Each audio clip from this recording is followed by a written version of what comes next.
Hello friends, welcome back to Kiran's kitchen. ఈరోజు మన కిచెన్లో ఆనియన్ పకోడీ ఎలా చేసుకోవాలో చూద్దాం.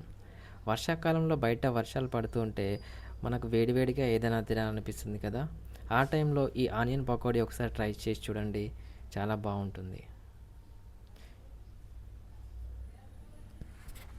మనం ఈ ఆనియన్ పకోడా చేసుకోవడానికి ఆనియన్స్ని ఇలా స్లైసెస్ లాగా కట్ చేసి తీసుకోవాలి.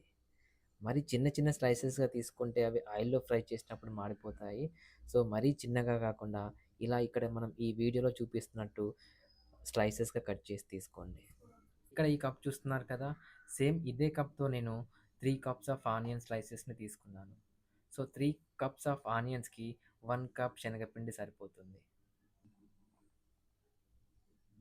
మనం 3:1 రేషియోలో ఇలా మిక్స్ చేస్తే టేస్ట్ చాలా బాగా వస్తుంది.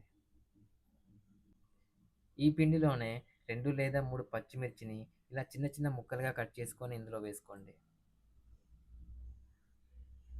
ఇప్పుడు ఇందులో ఒక హాఫ్ టేబుల్ స్పూన్ సాల్ట్‌ని వేయండి. ఇప్పుడు దీనిలో ఒక హాఫ్ టేబుల్ స్పూన్ కారం సరిపోతుంది. ఇందులో కారం మరీ ఎక్కువ అవసరం లేదు. కొద్దిగా తీసుకుంటే సరిపోతుంది.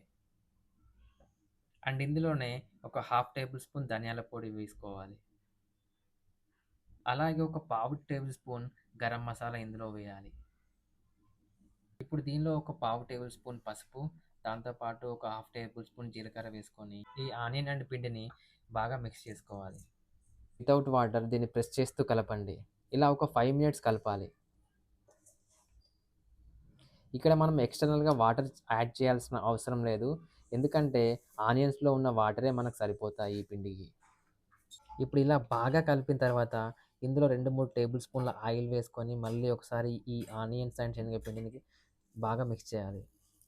ఇలా బాగా కలిపిన తర్వాత దీన్ని ఒక 5-10 మినిట్స్ అలా పక్కన పెట్టుకొని ఆ తర్వాత ఫ్రై చేసుకోవాలి. ఇప్పుడు స్టవ్ ఆన్ చేసుకొని స్టవ్ పైన పాన్ పెట్టుకొని అందులో ఆయిల్ వేసుకొని బాగా హీట్ చేసుకోవాలి. ఆయిల్ బాగా హీట్ అయిన తర్వాత మంటను మీడియం టు సిమ్‌లో అడ్జస్ట్ చేసుకుంటూ ఇలా మనం ఇంతకుముందు కలుపుకున్న పిండిని స్ప్రెడ్ చేస్తూ ఆయిల్‌లో వేసుకోవాలి. ఇలా ఒక వాయి తర్వాత ఇంకొక వాయి వేసుకుంటూ అన్నిటిని బాగా ఫ్రై చేసుకోవాలి.